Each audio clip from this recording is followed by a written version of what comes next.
Good morning, good afternoon, good evening, everybody, and welcome to our roundtable on records management and licensing on Microsoft 365. Let me just quickly share what we'll be presenting today. And everybody who's joining us, please say hello. Hi, Heather. Oh, great that you're here, Heather. Hello, Michelle. Hello, everyone. Yes, please say hello on the chat line. Oh, Claire, hi. Susan, oh gosh, I could hardly get it. Kate, you're here. That's good. We're going to have a shout out for Kate later.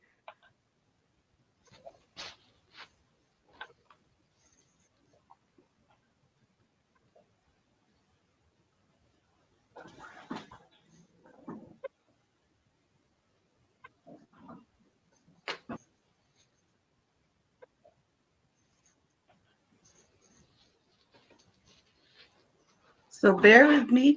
Okay, so this morning, I know that all of you who are attending, there's 177 of you. So we can't give voice functionality to everybody.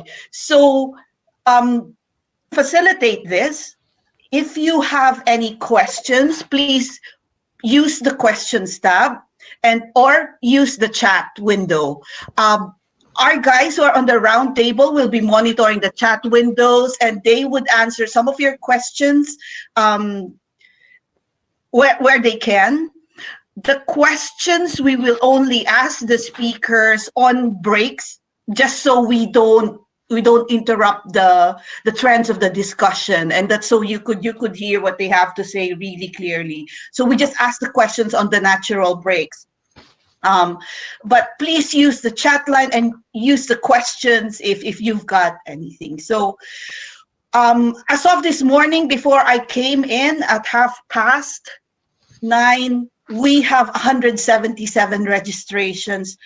Thank you so much. It's great, and it makes us feel really privileged to have been able to bring you this. It wasn't just I forgot to introduce myself, of course. I'm assuming I'm doing this for Scotland. My name is Maria Lim. I am the IRMS Scotland Chair with the Information Records Management Society.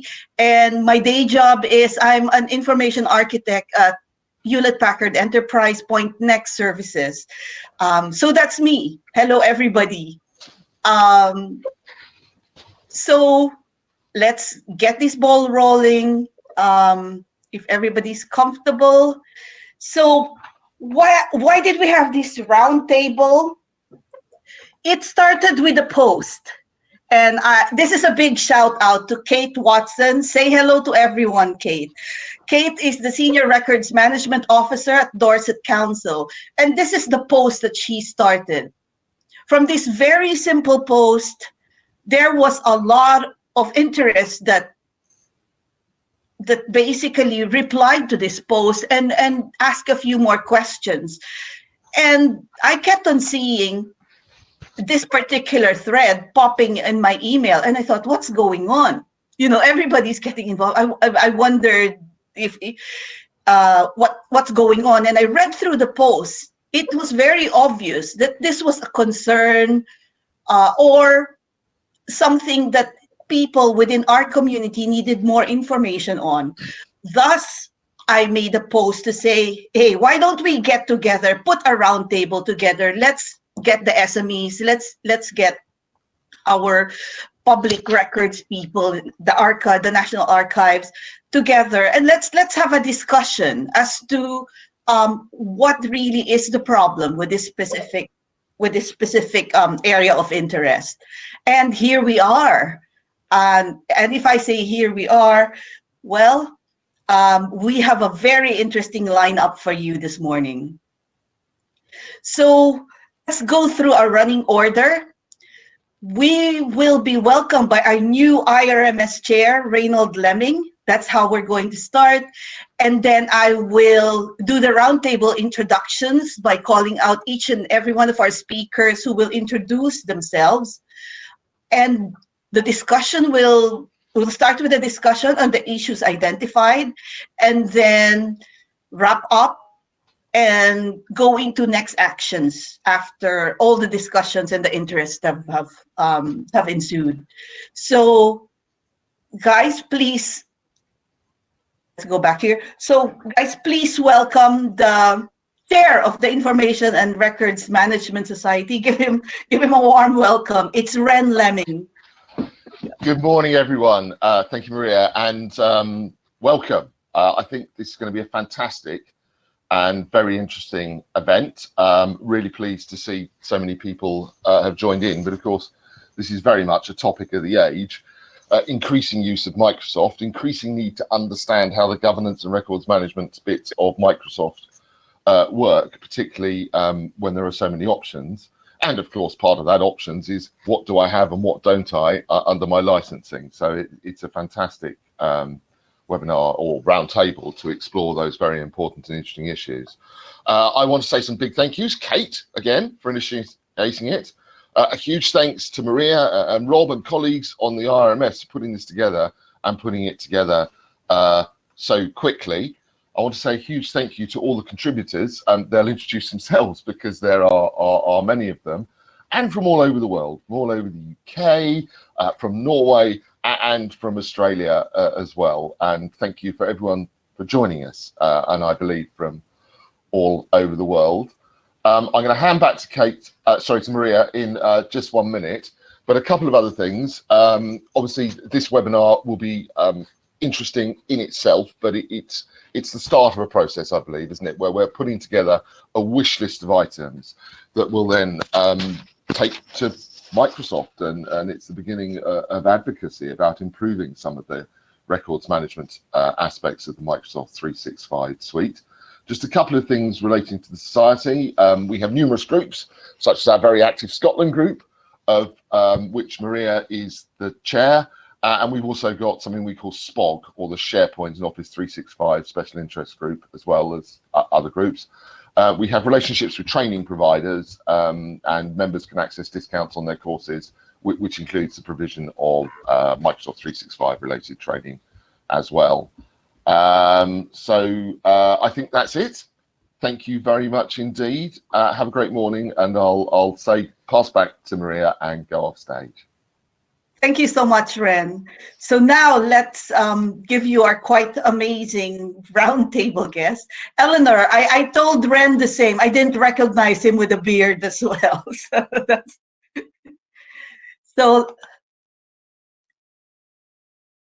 Wow, windy west of Ireland. Welcome. Fiona, it's you. So there we go.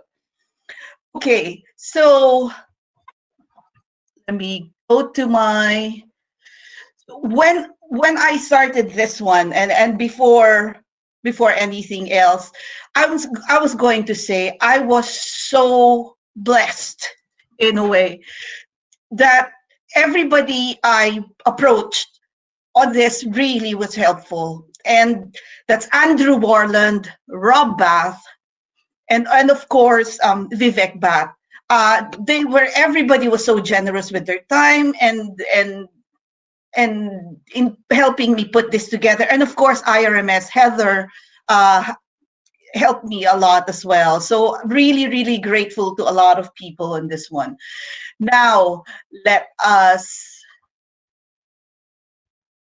me get this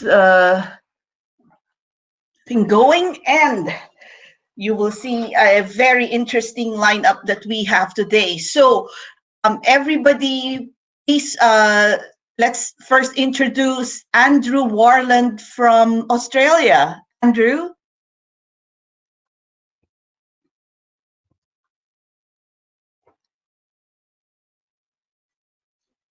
Thank you, Maria. Andrew?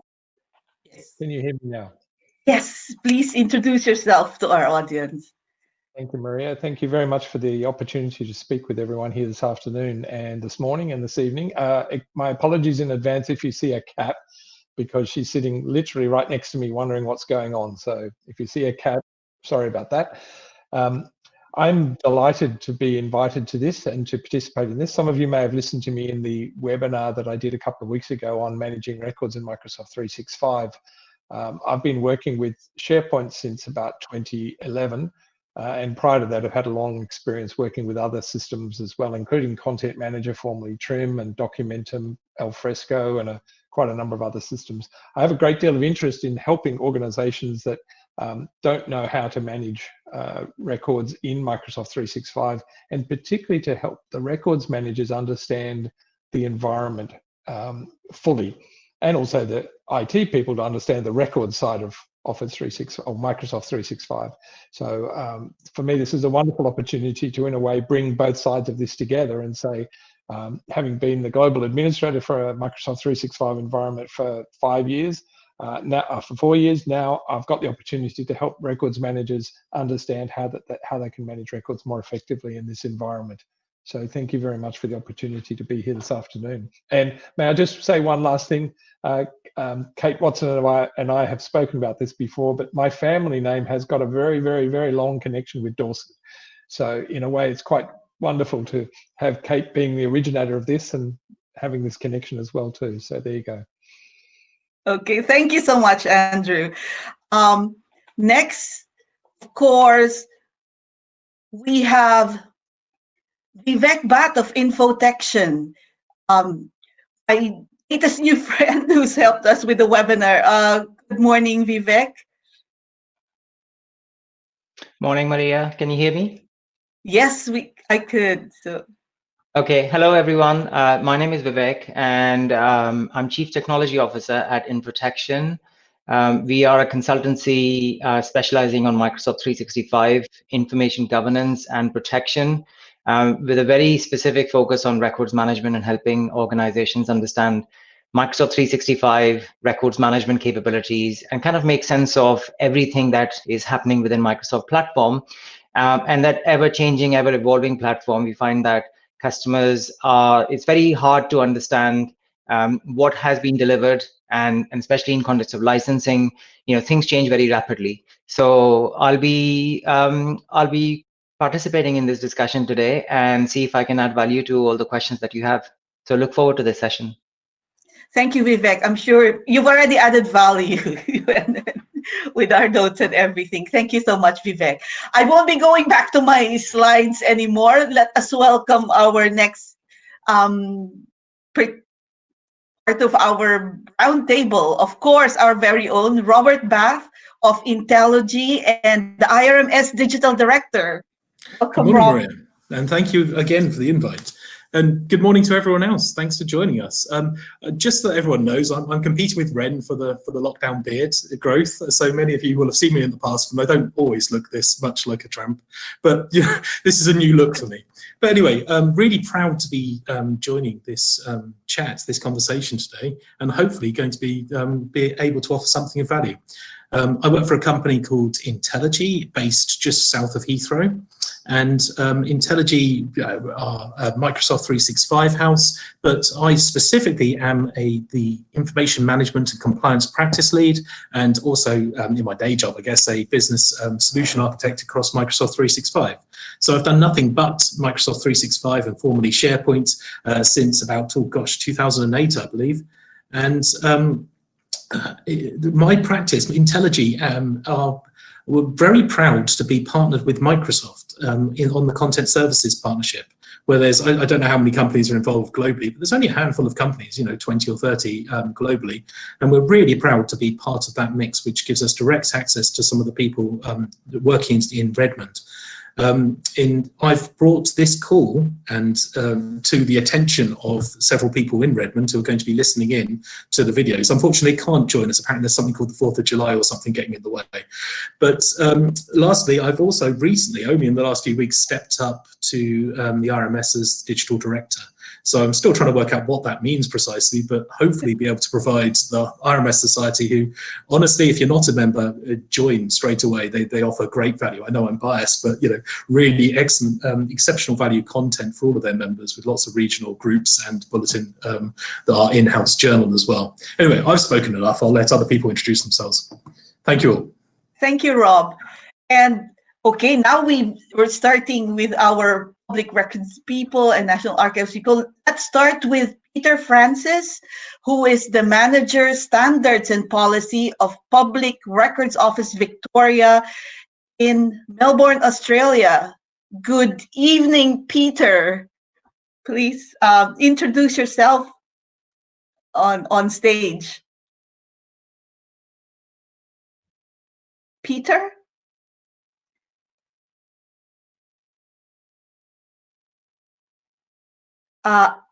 Andrew, would Peter be in our...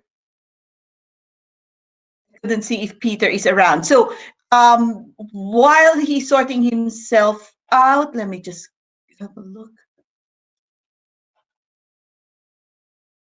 Let me go to this Peter. Oh, Tony, yes, I was going to say. I was going to go to Tony. Please, guys, everyone, please welcome Tony Leviston from the State Records of South Australia. Good evening, Tony. Good morning, Maria. Hi, everybody from Adelaide in South Australia. I'm the Principal Archivist at State Records of South Australia. Fairly new there, been there a couple of years. I've spent probably 30 years in digital record keeping, trying to get people to go digital. So that's my background in government and in consulting. I also teach records and archives management at the University of South Australia, and recently have been started work on international standards working groups, particularly around digital records standards and guidelines. So that's my background. Good to see so many people on the call. Thank you, Tony. And Peter, just give me a chat, give me a message on chat if once you're ready. So we move on, and we're welcoming Espen Sjøvoll of Arkiverket, the National Archives of Norway. Good morning, Espen. Thank you. Good morning, all. And also, it's early afternoon. I'm very happy to be here today because in Norway we come from a quite different perspective than most of this roundtable have. Because in Norway we haven't had the legislation that allows people to use Microsoft as records keeping software. We have quite strict legislation and standards where you need to have a functionality outside of the applications you use. You need to have an application that's following Norwegian standards to keep your archives and records. But now there's new legislations on the way, and we're looking into how can we open up? How can we change from going from having a very severe national standard into moving into using cloud solutions as for record keeping? Mm-hmm. Also, in the process of this, we're working on a concept that we're sharing with the Netherlands, we call archiving by design. How can we still believe that there's the way we think about digital records is very paper-based still. So we're trying to shift the mindset into, if we do native digital-born information, how do we think about records in this context, and how will this affect basically archives and records keeping in going forward? So we're kind of looking into what's the effective impact of digital. And in this aspect, we've been discussing with the National Archives of the UK with how to approach Microsoft. How can we do a joint approach towards Microsoft when thinking records keeping in this sort of global suite that people use, and make European standards or European kind of requirements onto the Microsoft sphere, rather than acting as individual nations trying to get them to speak with Microsoft. So we've had a process with Microsoft the last year, discussing with them on different things, amongst others, how to ensure good records in the SharePoint or the Office 365 portfolio. Thank you, Espen. So Brexit doesn't stop us from collaborating. There are very many bright and intelligent people also in the UK, so we want to keep up the good collaboration, even though you leave the European Union. I mean, no, we're not part of the union anyway, so we're not kind of, we don't care that much about Brexit. In the outskirts. So thank you, Espen, and thank you for joining us. Next, of course, we will introduce the person that Espen collaborates with. We now welcome our representation from the National Archives, and we start with Nicki Welsh, who is the head of cross-government engagement at the National Archives. Good morning, Nicki. Nicki? Hi. There we go. Good morning, Nicki.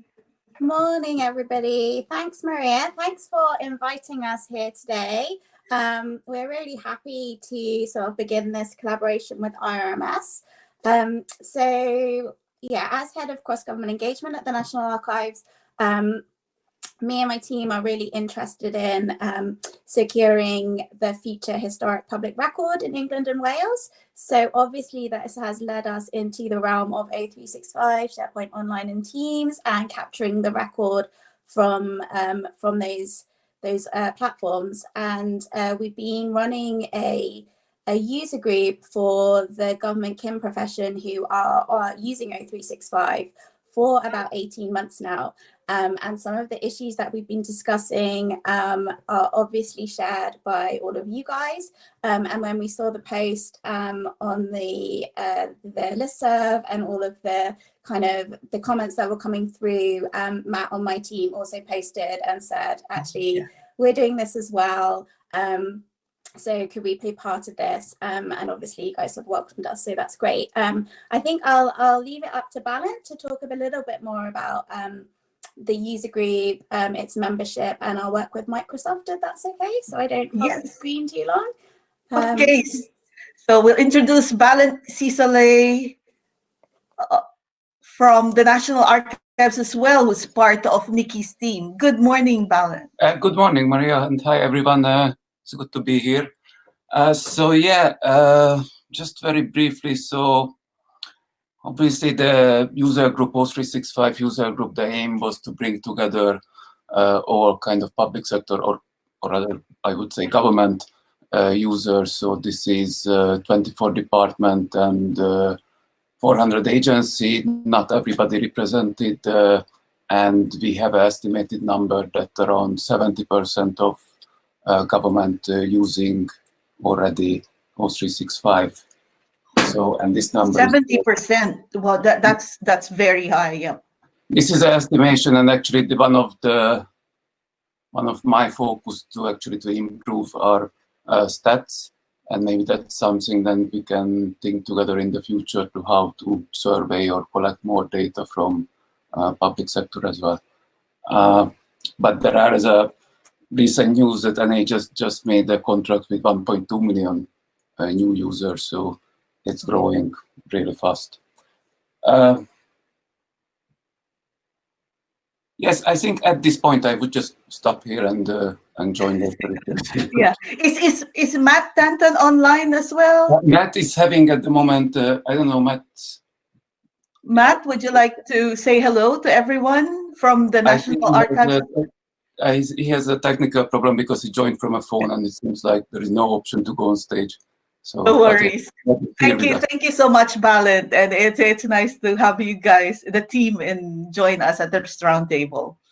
Now, the next one is, of course, very close to us. We were close with them. The National Records of Scotland, the Public Records Scotland Act team, which is headed by Hugh Hagan, who unfortunately won't be able to join us today, and Jill Mapstone, who's with us as, in another form. But here you go, to represent the team is Pete Wadley of the National Archives of Scotland, Public Records Scotland Act team. Good morning, Pete.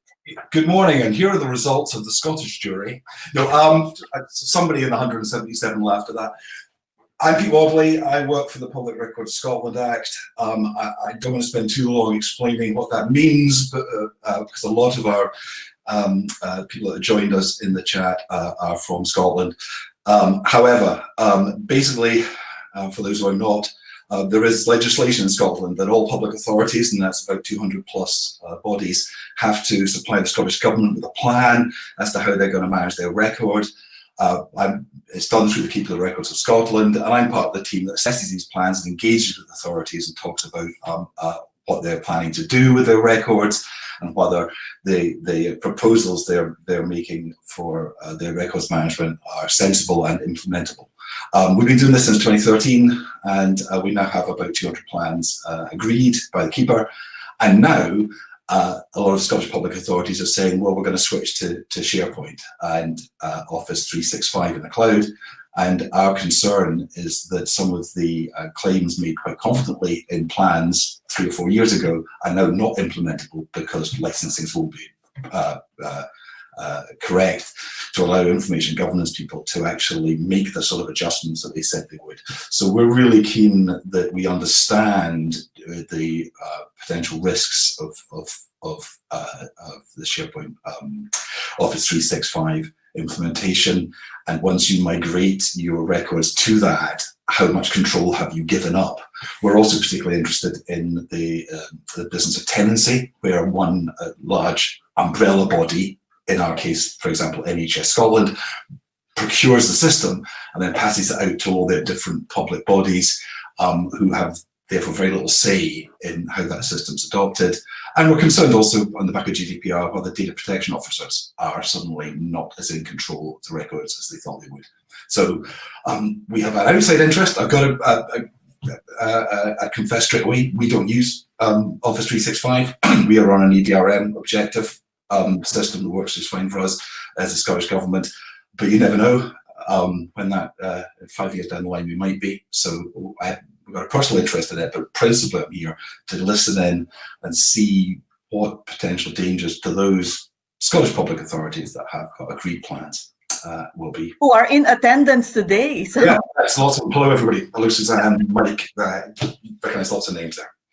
Thank you, Pete. Thank you so much. So at this point, can I call back on stage Andrew, Vivek, and Rob Bath so we can start with our next point where we go through the issues that you guys have helped me together. Oh, thank you guys. And let me just go to the next slide. Okay, so the 3 guys you see today has helped. I just did a little work on this one. Organize a list of the issues that have been identified, not just in the thread, but within their own experiences. And let us start with the issues that we have surfaced. There is also, as I mentioned, just to remind everyone, if you have questions, you can use the chat or the questions tab. We will not interrupt those who are speaking for the questions. We will only do it in the natural breaks of the day. Nice to see you here, Richard. Franklin from the Divid. So haven't seen you for a while. So anyway, here we go, and this is the next one. So let me just put this through. And guys, our first one is, and the highest impact on us as a community of practice, because it has to do with complying as well with the other people we have here, is evidencing disposition. And I will leave this for you guys to discuss. So there we go. And Do you want to take a lead on this one? Just before we do discuss this, I just wanted to point out that Peter in the comments said he's now back online and he had internet connection issues. So I don't know if he wants to now introduce himself before we do jump straight into the question. But okay, yes, of course. Let me just stop sharing so that everybody could welcome Peter. Yes, Peter, would you like to quickly join us? Because we have space on stage. Good morning. Thank you very much, and I'll be brief. Yes, we had a few drops of rain and the internet went away. So I'm from the Public Record Office Victoria, and my interest is in the standards and policy area. We're keenly interested in Office 365 because it's rolling out across the state, and it brings with it a lot of great new functionality. And but there's a significant lag in public officers meeting their obligations to maintain a good evidentiary base and to maintain access and transparency, and to keep the records safe for as long as they need to be. So we share all of your concerns. We also understand that the products are evolving all the time, and that presents issues. We are keen to our approaches, I guess, are from at the policy level. So we're encouraging, we're trying to convert our requirements into things that people who run projects can implement, and to make it clear why they're doing what they need to be doing, because it's all pretty straightforward. We just need to cut away perhaps some of our industry specific language that makes it a bit hard for people to grasp what's needed. But the work of mapping Office 365 or Microsoft 365 functionality and configuration to achieving specific record keeping goals is intensely practical and very shareable, because if somebody's doing it on their system, there's a good chance you can do it yourself and get the same results. It's absolutely terrific. I think what you're talking about, where you're identifying issues, in many cases minor changes to the product that may make things significantly different for government and for people managing records, is a next level approach to that. So it's basically feeding back, and more power to you. As I said, we're in a policy area, and so we're very keen to do what we can from our side of the fence, and we would like to facilitate and encourage as much as we can. Anything technical, such as the sort of stuff you've been working on, we'd be incredibly pleased to be a clearinghouse for any ideas. So certainly we're very happy to support the dissemination of anything that's of practical use to end users. Because as you probably are all very well aware, there's an information asymmetry about all this, where the people who perhaps understand the technology don't understand the obligations of managing records, and the people who understand managing records have no grasp or entry point to the technology. So you need to get together and work together and make friends, and stay that way, because you can't set and forget any of this stuff. So it's very much multidisciplinary. Anyway, I think that's probably enough time for me, and I'll duck back and let you get on with things. Thank you so much, Peter. And please do remember that although we have Andrew, Rob, and Beth on the stage right now, if anybody needs to make a quick comment, our speakers, please feel free to go on stage to make those comments. And hand you back over to Andrew. All right, thank you, Maria. Can you put the slides back on, Maria, that had that that particular issue? Those of you who've worked with SharePoint for a long time will know that in the old version of SharePoint, the on-premise version of SharePoint, when you did things, there was an audit log that was kept actually on the SharePoint site itself. So you could access information and you could export information about what happened with records in SharePoint sites. When SharePoint went into the cloud, they removed that in SharePoint site-specific audit log capability, and they moved it to what they call the unified audit logs, which meant that the information that previously was accessible about a particular site was no longer on the site. It was now in a central audit log with all the other stuff that was there. Additionally, that meant that the metadata that you really needed to find out what was going on was no longer visible easily or accessible easily to records managers. The other side of it is that there's some issues with just disposal, so that when you destroy the records, the information that's being if you apply a retention label to records and you have a disposition review option checked, at the end of that disposition review process, the metadata that was associated with the documents and the records in the original library isn't retained, isn't kept as part of that disposition review process. It just keeps very, very basic, minimal information like the name and when it was destroyed. So what's happened is the records vanish from the libraries still remain there with nothing in them, and there's no record of the metadata that was associated with those documents that were destroyed. So that's a bit of a weakness in many ways. The process metadata that went with those records, or the minimal process metadata that used to be accessible from those SharePoint site-specific audit logs, is no longer available. And so that's a bit of a problem. In any case, the logs only are kept for 7 years. So if you've got a retention requirement to, for much longer, and you need to find out what records were destroyed many years before, there's no way really to connect those records that were destroyed with the SharePoint site original information and the metadata that went with them. So there's a bit of a gap between those two.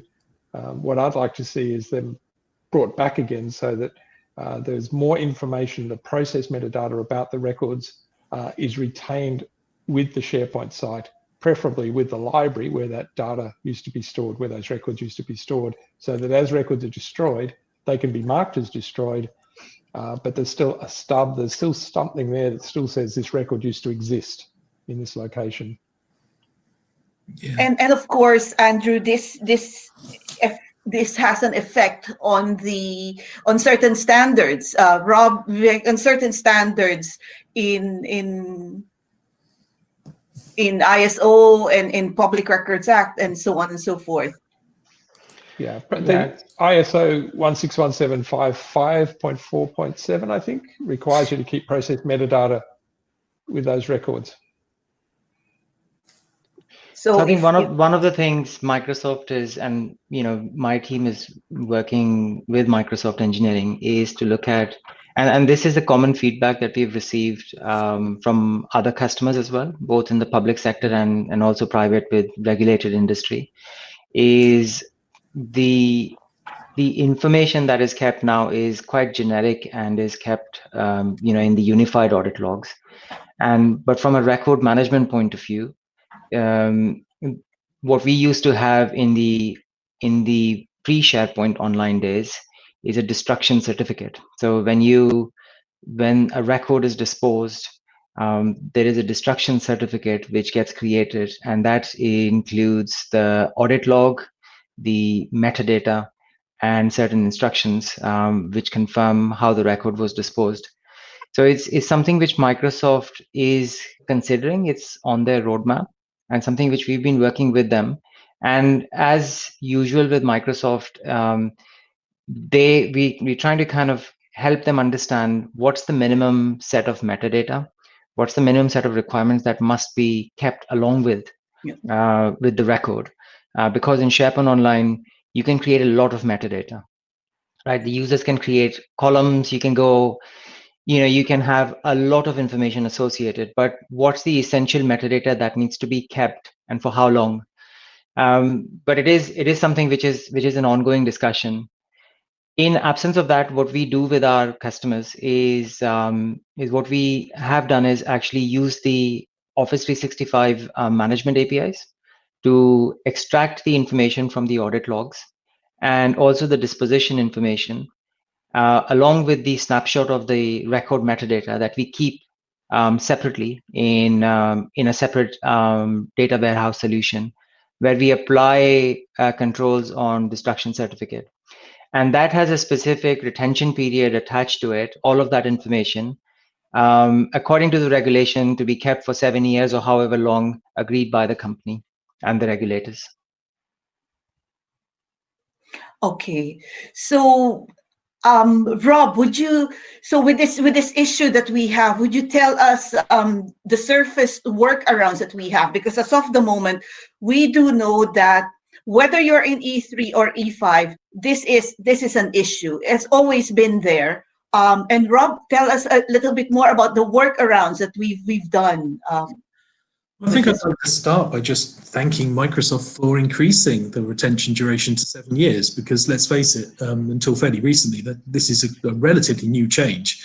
The audit information that was being retained, certainly around the disposition cycle, was pretty patchy up until fairly recently.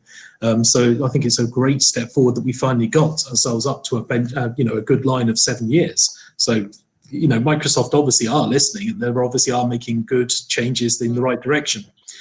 But yes, in some instances, 7 years is not going to be sufficient. I noticed there's a question that's been asked around whether or not you could download the audit log and retain it yourself as a record for longer than 7 years. And yes, of course you can. You can export and download the audit collateral that you've got there. It's a lot of data and it's quite messy. You know, we were talking before about how clean it used to be when you almost had all of it contained in a single record, if you like. And we've got effectively a lot of noise in the audit log, because you're seeing pretty much everything that's going on in the tenants, you know, is bouncing around in there. So exporting it in a fashion that's usable isn't always as easy as exporting it, in my opinion. But that is the primary workaround here. The audit information is really your best friend. There are other workarounds that can make this cleaner. Obviously, there's third-party tool sets that, you know, can help with maintaining records in terms of, you know, we all know the big vendors in this space, Gimel, Record Point, etc., who can effectively almost capture stubs of information and hold them for longer, so you can have exactly the metadata that you need. But effectively, they work by almost pulling that content out and storing it into separate databases. There's nothing really to stop you in building your own processes around that to make sure that you're capturing the metadata around this. But of course, you know, no one really wants to go into custom development and start having to build additional components. So from my point of view, I'd really like to see just a nice, tidy space where you can almost, on an item by item level, see precisely what was disposed, what it's been through in its life cycle. And yes, it would be, I recognize that we need to get a standard set of metadata, but from my point of view, almost any bit of metadata on that file, any variance. I know that's really hard for Microsoft to fully achieve, because you can have an awful lot of metadata on a file. But I'd really like to see a lot of metadata. You know, if it had 20 columns or something in metadata, I'd like to see it all, because all of that to me sort of builds up that story around the value of that content and where it's been in its life cycle. Don't know if other people disagree with that. Any thoughts, guys? No, I think you're right, and I think when we keep the metadata, we need to keep, and what I've seen is that where we have implemented those processes is, you know, at a given point in time, a snapshot of all the metadata is what kind of is, you know, provides that context. I just wonder whether Microsoft will actually go that far to keep all the metadata. I think their focus is on keeping the essential metadata. And that's where the question comes of whether you want to keep, you know, do you want to separate it by having a mandatory metadata? So anything that your organization has defined as a must-have, that must be kept in the audit log. Anything else which is optional or non-mandatory, which is user-created, can potentially, you know, from a record management point of view, is probably, you know, considered as not that essential, and hence limit the size of the snapshot that Microsoft would probably create in the audit log. And then how you use it, whether you download it, you use the APIs to extract it, or just export it in Excel spreadsheet, which is not what I would recommend, because the audit events are, you know, are a lot. Then it becomes a little bit more manageable. If you think about this from Microsoft's perspective, the biggest issue is going to be data storage. You know, if we're storing all of that metadata, it's fine individually. But if you imagine you're hosting this great big data storage center and everyone's storing all of their metadata and then storing not just that for the live data, but also for the records, from Microsoft's perspective, they're probably going to have to invest millions into new servers to bolt onto the side of data centers because everyone's collective data has weight. So I'd almost like to see just more options around being able to invoke processes to export. You know, it'd be great if, let's say, you could host in Azure a SQL server and connect it up to, or, you know, to automatically sort of export your own data into, for example, at the end of retention, so that you've got almost your stubs retained. Do you sort of mean almost an evidence server or something? I'm just thinking. So you can actually do that today. So there are, for example, things like you know, please tell me if it gets too technical. There are Power BI, you know, content packs which are available that people can leverage and access Office 365 APIs and hook into the audit logs to extract that information. What I recommend is that if you look at audit logs, there are tons of events which get logged. Not all events are probably relevant in context of records. So identify which are the essential events. You know, for example, security permissions changes, metadata changes, movement of file within Office 365. You know, any attempts to edit the file or edit the record. You know, there are a number of those events which get logged. So it's important to also understand how many. And this is exactly what we are actually building for one of our customers, is actually hooking into those events, extracting the information, storing that in Azure data warehouse, and using that information for reporting and presenting it back to the record managers. And so in that, we have come up with a set of KPIs and metrics that record managers have requested that they specifically want to see throughout the life cycle of records across their line of business and function segregation. So from our regulators, archivists, and is there a set of metadata that we prescribe the records manager keep when disposing of the record? Is there an actual list? Is there an actual guidance? You know, that needs to be followed so that we could keep that as baseline for maybe a discussion with Microsoft. There are definitely minimum standards. We find most government agencies, most agencies will set a minimum set of metadata, the point of capture metadata, the process metadata that needs to be kept, and it needs to be kept with the document or connected with the document. So sorry, I'm just being distracted by a cat. So in a quick answer there, that metadata, there are standards that define what metadata should be kept. One of the concerns that I've got though is that at the moment when disposition happens, the records basically vanish in the library on a SharePoint site. So what happens is you might have all of those metadata columns still in the document library, but the documents, the records in those libraries just basically vanish one by one, or at the same time or in groups.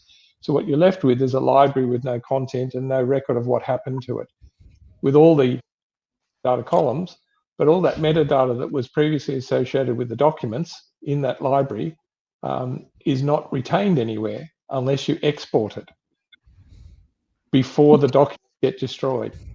And that to me is a big weakness in this system at the moment. It's not so much the how long do we keep it and can we get it back from the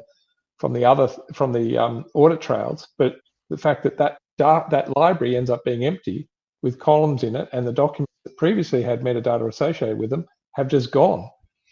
So you can't connect the audit logs in that unified audit logs with the documents and the metadata that previously was on that library, the process metadata in particular. Yes, Tony, would you like to comment on that? I think Andrew's probably covered a few of the points, but I guess as a regulator here in South Australia, we do set standards around metadata requirements. Now we've just I think yesterday or today, released our new draft metadata standard for South Australia. We've had one for many years that was very prescriptive, very detailed. We're moving away from that to a much more simpler model, looking at the international standards where we can, or Australian standards where we can. And we do set standards around metadata for what record remains to show that a record has been disposed of. That is very minimal. And also we set standards around how long that data needs to be retained. I think at the moment it's at least 20 years for accountability purposes, so you can go back and show that those records did exist, but you've actually disposed of them. The important thing is that you need to be able to show that they were disposed of through an authorized disposal process. It wasn't just some user choosing to delete them because they didn't want those records to be around. So I suppose that's a bit more of a challenge, perhaps. I guess the other comment I was just going to make is one of the challenges around setting these standards is that record keeping is very contingent on the business processes. And so it very much comes down to what your business processes are about, how regulated the business is, how valuable the information is for the organization. That can really affect what sort of tracking, audit logging you need to do. So often these standards are kind of the generic set, but we're trying to move now to a very minimum generic set, allowing for the fact that organizations need to be able to customize that for their specific business needs. Okay, so that it really depends on the information you'll be disposing of. Balint, yes?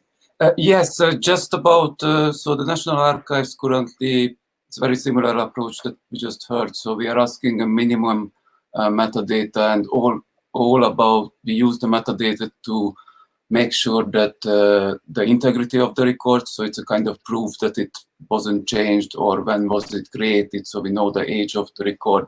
So we ask, check some information, a file ID, a path of the original location. So this is around 5 technical, I would say, metadata type, and we are asking additional closure information, of course, that we need to know that if the record is transferring open, or it's a closed record, that it will be open after transfer for a while. And I just wanted to add maybe at some point that maybe it's worth to think metadata about different type of metadata here. So there is obviously system-generated metadata, embedded metadata to the file. We have user-generated metadata. We have increasingly machine-generated metadata. And then it's, of course, we can open the discussion to MS Graph and Project Cortex. Maybe. Okay, that's interesting. So one of the things I would add to this is the destruction certificate, or the evidence of destruction component which Microsoft is working on. I mean, some of the metadata columns that you mentioned does ring a bell with me, that those are being considered.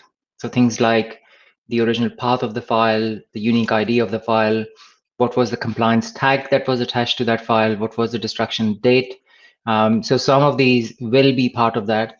But I'd be interested to actually, see as a follow-up if, if there are other specific metadata columns, then that would be of interest.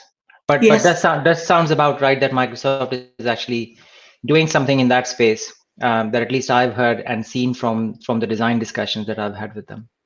I guess it wouldn't hurt if we could give some sort of guidance on metadata that we could pull together to say this is the minimum that at least it should do. Because the thing with Microsoft over the years, as you guys know, is they would say, yes, this functionality will be there, but we don't know whether the minimum we require will be there or the minimum they could do would be there. So sometimes it doesn't match. So that's the reason why. Yes, and that's actually, it's really important that when Microsoft has committed something on the roadmap, that institutions like yourselves are engaged in those discussions, because Yes. what I've seen is that a lot of these functionalities and the minimum feature set that gets developed is very much Microsoft's view on how the product will be perceived in the American market. Yep. And I think having a voice from here, and also, you know, this group, and having a collective set of requirements will be a really great input into Microsoft development. Yeah. Definitely, the focus seems to be from Microsoft's perspective on the US market, and I think the features that we're getting are really aligned very well for the US compliance, especially US corporate compliance. And I'm just reading through the comments. It seems almost like a consensus building up that a longer retention of minimal metadata would be really acceptable. So perhaps almost as a post-meeting action, if we can define between us as a community what we'd actually need to be that minimal set of metadata, that is something we could take to Microsoft. Now, if we could potentially also, extend the length that it could be retained. I mean, there's some conversations about permanent retention, which is possibly beyond what is going to be capable. But certainly, if we could have options, certainly if you're paying for the extra storage, to be able to extend for longer than 7 years, the minimum set of metadata, that would be useful. I think Peter made a really useful comment as well that I'd like to go back to, which is that in the chat, that is that for some records, he specifically mentions child protection. Even viewing the file, even simple actions like that need to be recorded in some more sensitive types of information. So the metadata needs, I think, on most content, it's going to be pretty minimal. When you're actually thinking about it, but on highly sensitive types of topics, I think there's going to need to be a lot more metadata retained, and almost, I don't know if there's going to be that flexibility to almost say, this type of file, I need to retain more information about. I think that will always, Microsoft will leave on, partners and organizations to kind of customize and develop on top. They're going to provide a lot of APIs and methods for people to extend it. But one of the things, actually, just to build on what you said, I think if people are going to share that, as an action to, on the metadata, one thing I could offer is that I could connect back with my engineering contacts and understand from Microsoft what's the minimum metadata that they have already considered. And then we can look at where the gaps are, and which ones are absolutely essential that we should influence Microsoft to include in. Yeah, that would be a good action for this one, because within the list of the things, this is actually quite high in terms of impact with the records management professionals. This has been there for a while. E3 or E5 will never resolve it.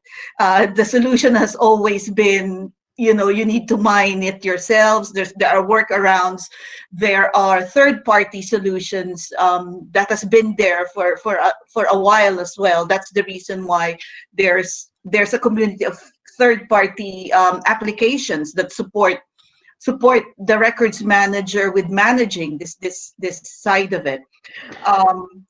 But really, because this is moving so fast, and at this stage and point in time with this implementation, yes, I think as a community, this is where we could impact. And thank you, Vivek, for that one. So apart from a list of metadata that we need to capture as an action, the retention as well is something that we need to meet and act, because 7 years looks like the minimum standard retention that we have, are 6+1 in the UK. I'm not sure about the other countries, but so one of the things where I'm really pushing Microsoft is that retention of 7 years need to be configurable at an organization level, because different countries have different retention periods and different legislations based on which they have to keep that destruction record information.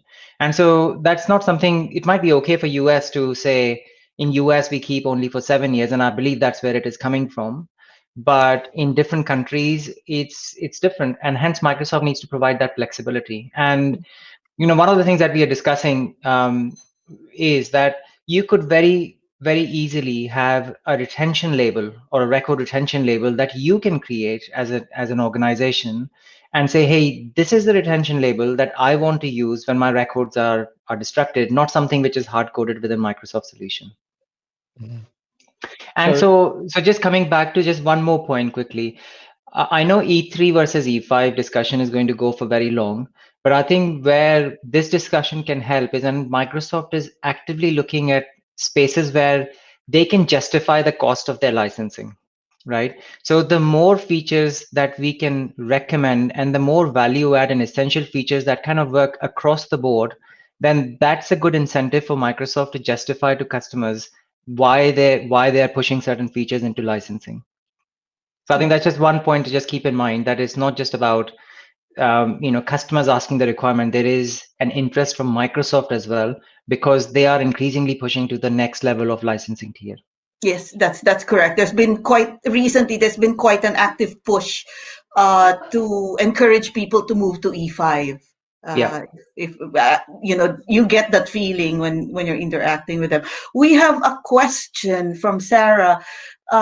Is there plans for Microsoft to bring in a proof of destruction which meets the legal standards?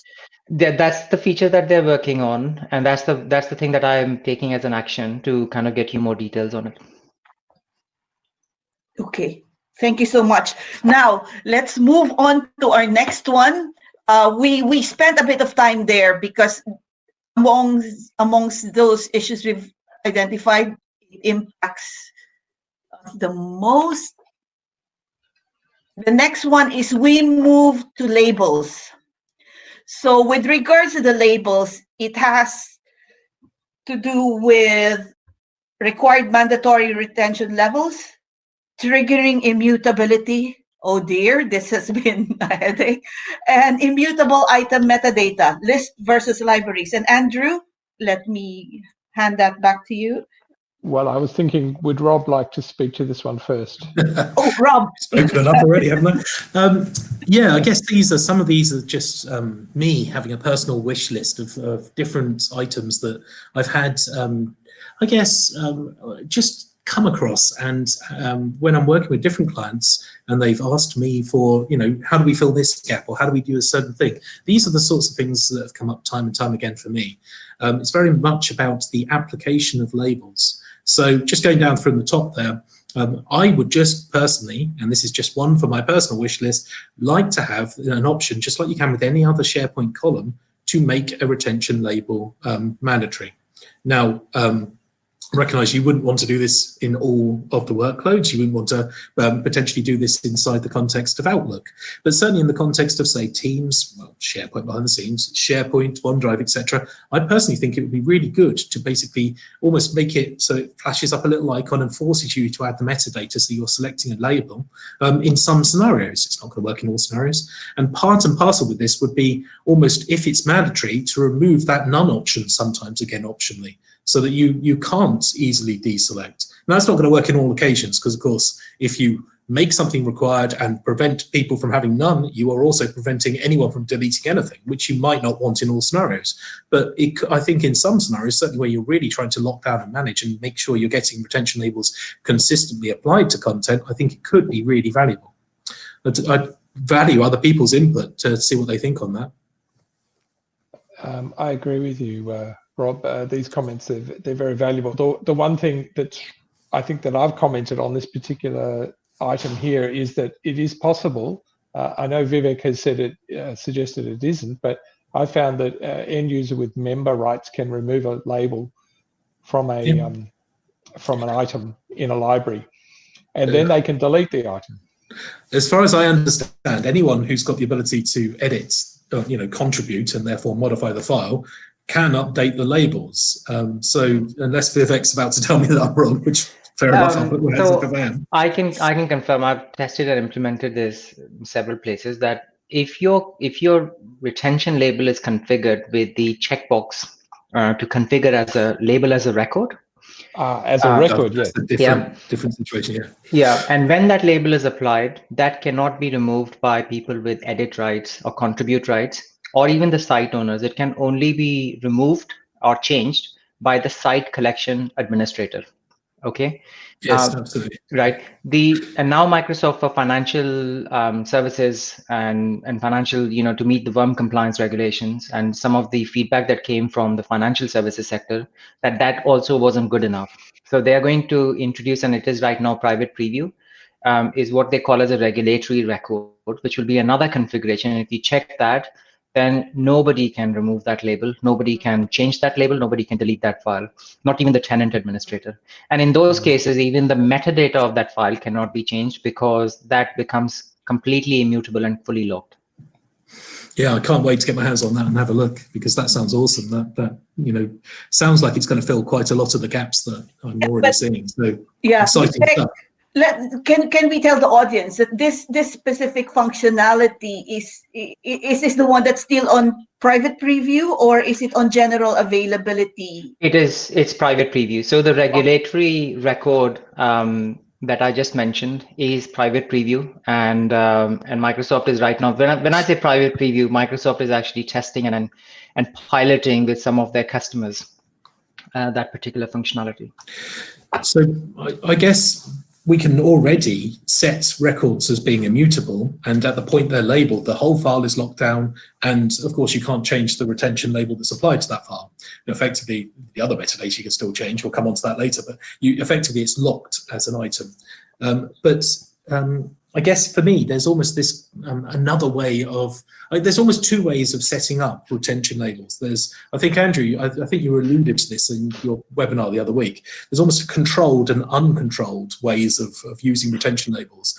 And the way that retention labels are being built work pretty well in a controlled environment, where you can sort of have a subset of your data, almost a centralized space where you're moving records into, and they're locked and managed by a subset of your users. But some organizations almost want to apply retention labels across all of their data. So in every single team they spin up, every project that they spin up, and they don't want immutable retention labels in those places. They want retention labels that don't immediately lock down the files. And they don't really want files becoming immutable in those spaces either, but they do want to capture the context of what the file is before it's moved perhaps into a more permanent repository.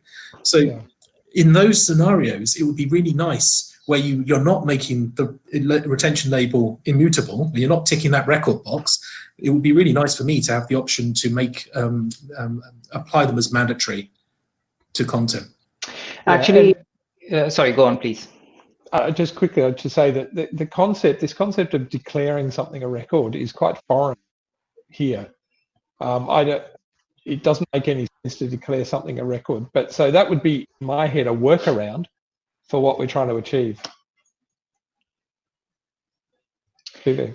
So yeah, so thank you. So one of the ways that you can actually achieve that is again, as a workaround, is actually to not publish your retention labels, okay, and instead you have a metadata which is mandatory.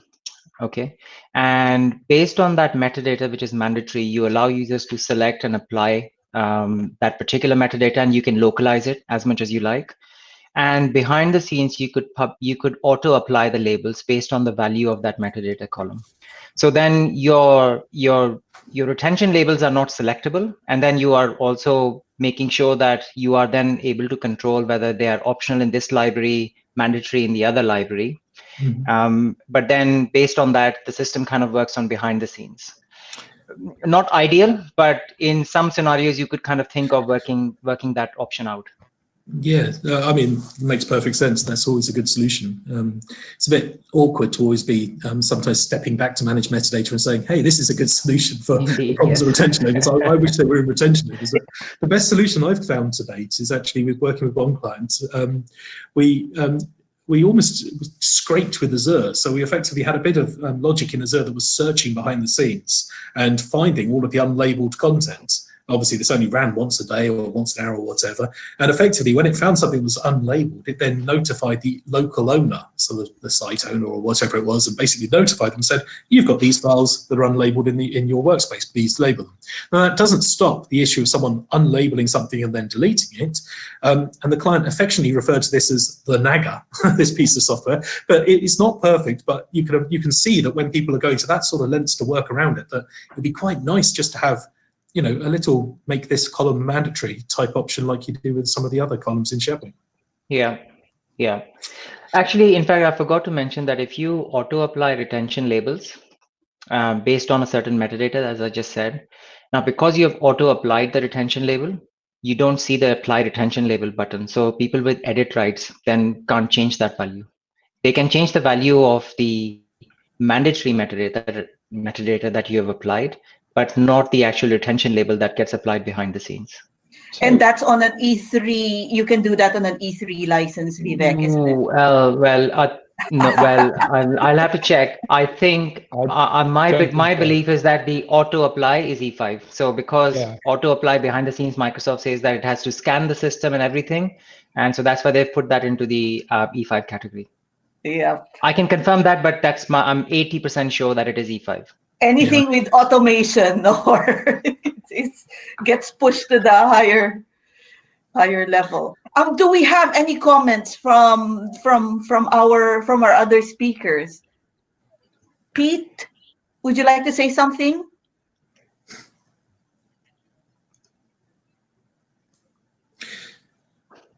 Yeah, sorry, just takes me a second to press. Guys? No, I don't. Sorry. Oh gosh. I'll go first. So, okay. Yeah, this is really interesting. I'll pop off for a second here. Okay, change screen. Oh wow. The issue of there's a couple of things that have come up that we're real interested in, but the issue of retention labeling, don't see why the idea of as soon as you create a record, it has an automatic retention attached to it. But we think that retention schedule should be a living document, which means that you have to be able to review it and change things that no longer fit your business practices, or maybe the new legislation comes in. So somebody will have to have some sort of ability to change retention periods on document types. Now, we don't want every individual user to be able to do that, I would have thought, but somebody in the information governance group in an authority should be able to review the records management, the retention schedule, perhaps annually, and say, right, that no longer works for us, so we want to be able to change that. So I agree that we need to have a situation where every record type has a retention automatically applied to it, but we need the information governance people of an organization to have the ability to change that when it's necessary, and also to easily create ones for new record types that come on. Nicki was the Nicki from the National Archives. Yes. Hi, can you hear me? Yes, we could. Yes, we could. Okay, sorry, I just lost sound for a second. Yeah, no, I just wanted to say the point about records declaration. So from our kind of extensive survey of government users, we definitely know that the majority want to have retention applied to all their content, even if the retention is for a very short amount of time. It's just under kind of, I guess, the ethos of FOI. We want to manage all government information in its entirety. And I was wondering, when you guys were having the discussion about the destruction metadata, whether you were just talking about destruction certificates for the kind of equivalent of a destruction certificate. Would that be only for things that were declared a record and then disposed of, or is that for any information that has a retention applied to it, goes through the disposition process and is then deleted? Because I think that kind of distinction is very important for government, because we don't really declare things as records anymore. We manage everything in the round. Guys, Andrew? So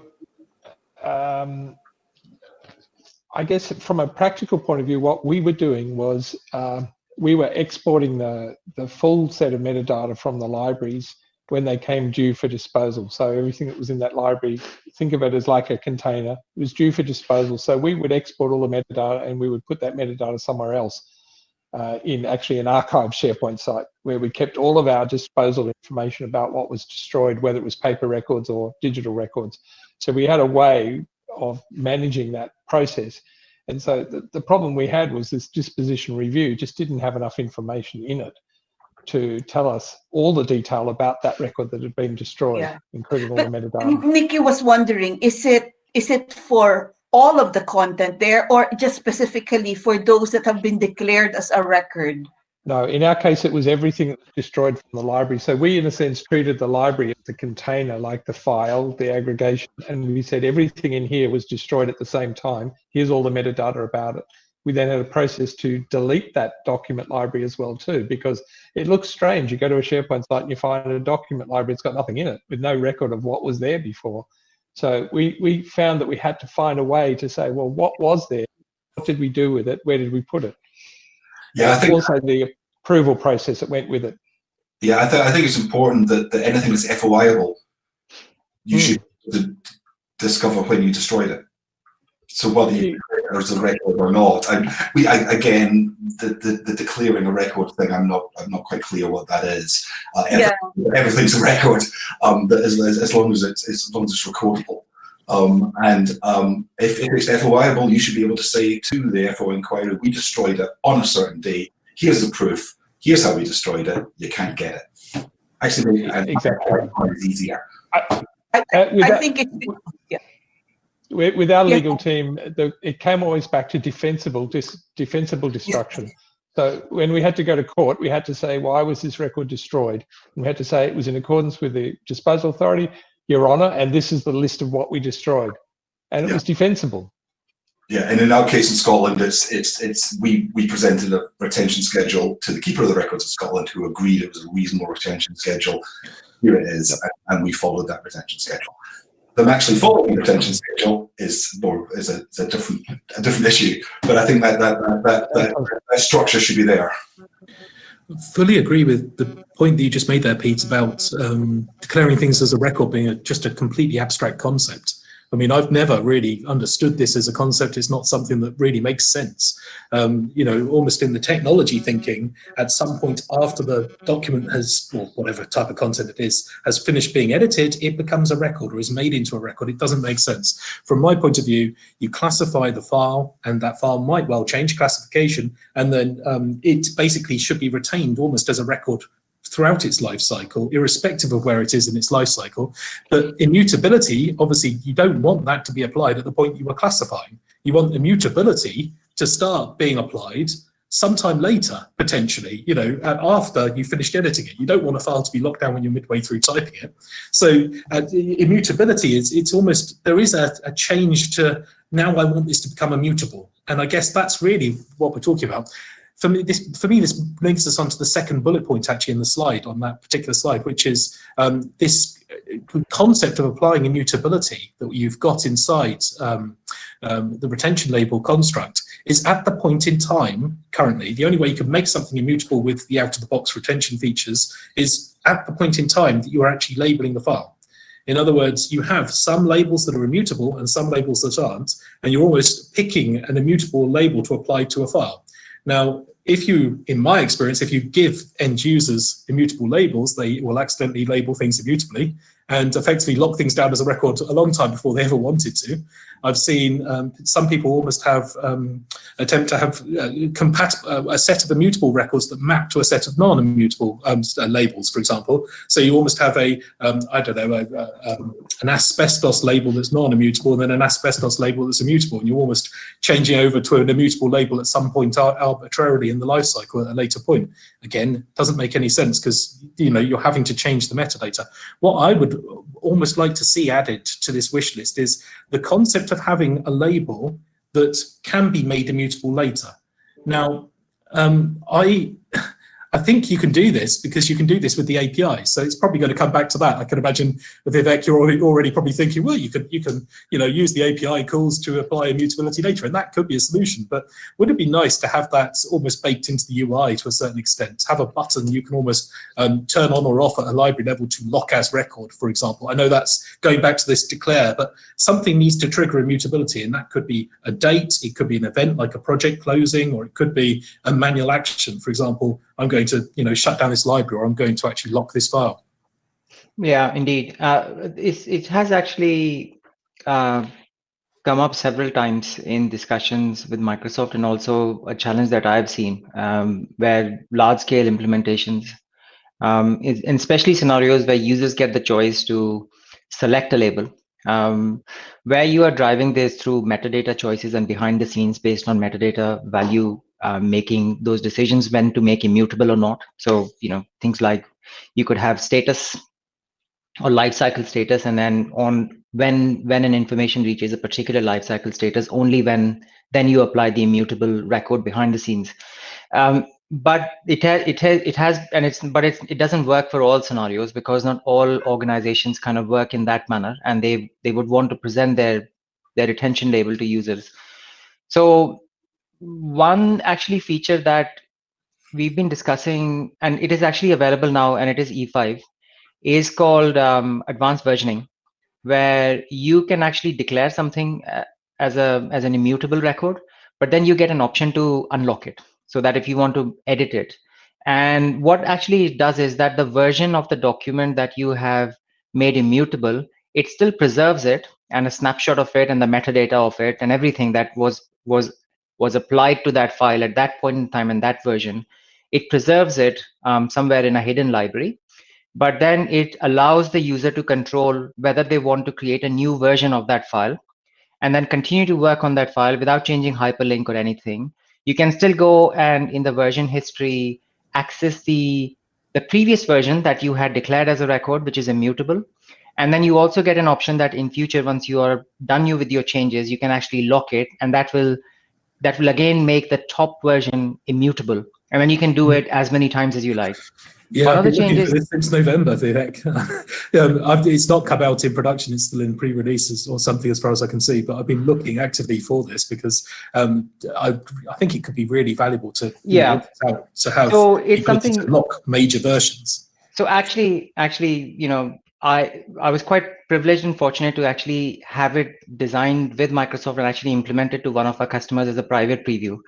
And one of the changes which I think would be great in that space is that rather than making the record immutable at that point that and which is what Rob, you're talking about, is by default the action of applying that label and using that advanced versioning, that your top version already becomes immutable, and then you have to take an action to unlock it.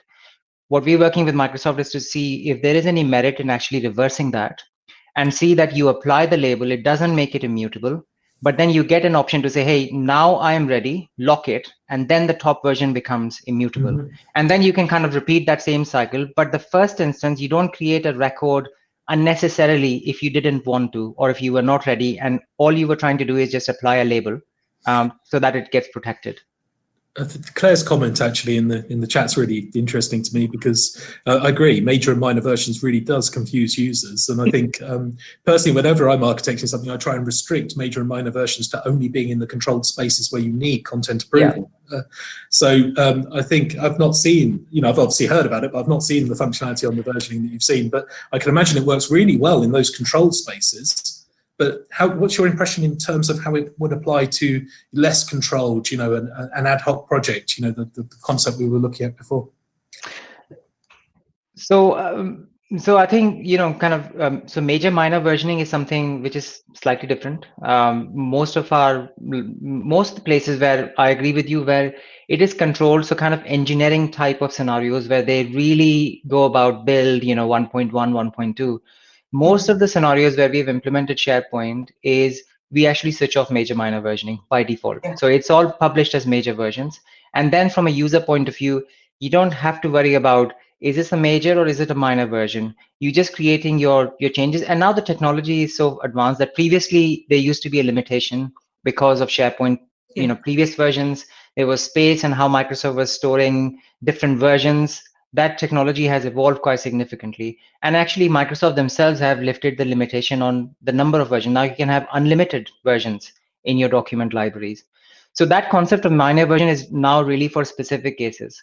And once you take that element out, then the concept of advanced versioning then becomes, from a user point of view, is not a versioning scenario. It really is presented as, hey, I want to lock my file, I want to unlock my file. So it really is a discussion between locking and unlocking the file, and it takes away all the terminology of versioning, but the versioning is still there behind the scenes.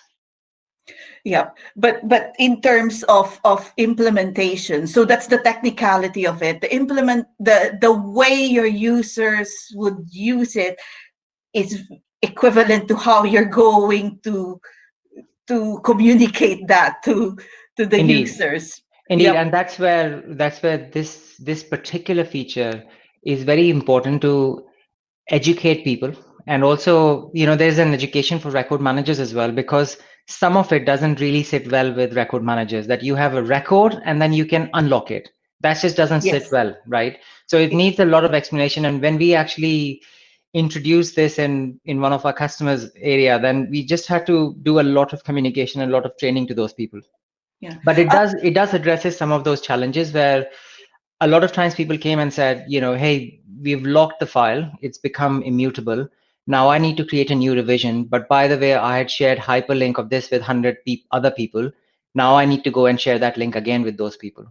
But that kind of addresses that, because your hyperlinks and everything doesn't change, because you're just creating another version and then system is doing it behind the scenes. Yeah.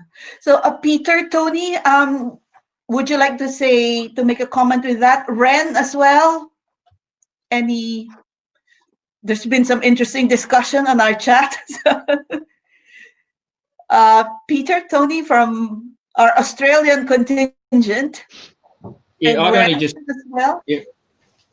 only just quickly say that I think the whole thing is diabolical for end users working out what's a minor version and what's a major one, and there's a lot of formative work goes into records which doesn't matter one bit, and so there are mechanisms for destroying that without too much trouble.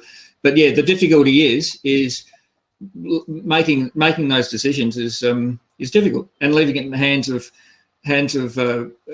people having to make those decisions. The mistakes can be made, but the thing is that's as it always has been. I think we're not. Paper was never a gold. There was never any golden age of record keeping, and I think we've got a lot of really good tools these days. I think it's a matter of having knowledge of what where your risk is, and investing effort in that, and working out the areas where it's relatively low impact if people tend to, get rid of things or whatever. So context matters a lot. So if you've got your system set up so that there are certain areas where the activities are relatively low risk, and the work that's being done there doesn't really get acted upon because it generally leaves there and gets acted upon elsewhere, or decisions are made on it, or it goes upstairs or whatever, then sometimes you can use the context to work out stuff here is pretty low grade, relatively low impact, and clearly you can identify other areas where pretty much whatever they do there matters. So if you can have a proportionate approach to how you do govern these things, I think it's much more sensible when it comes to end users. They understand the work they're doing in one area is critical, and they understand in other areas it's not so. And I think they get a bit confused if they've got to make decisions every time they scratch themselves. That's it for me. Thank you, Peter. Tony? Look, I agree with a lot of what Peter said, and just as an example, I suppose our approach in our own organisation here in South Australia has been to we've sort of determined that we'll use Microsoft Office 365 and Teams, but in particular for low risk content, and anything that we think is really important we put into Objective, which is our IRMS. Now, I mean, that is a model that has been around for a long time. I don't know that it's ever worked particularly well.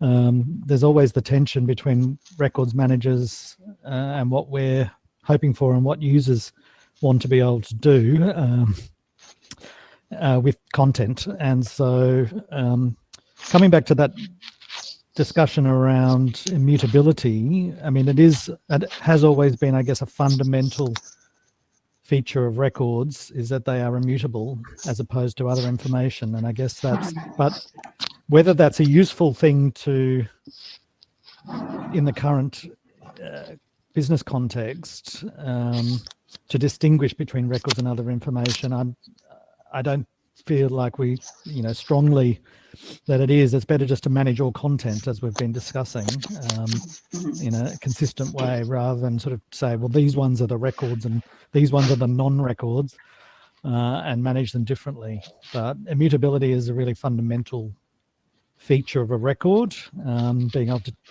trust it, trust the content, that it is what it purports to be, and that's all through the international standards on records management. So Ren? It's a challenging one, though, when people want to change content. Yes. Yeah. And Ren?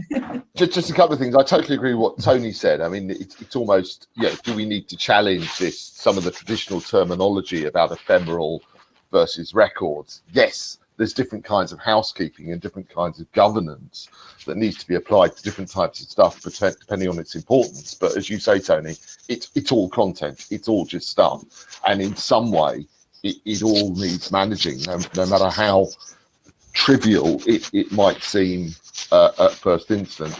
The other thing that I'm fascinated by in this whole conversation as well is what Teams is doing in terms of content governance.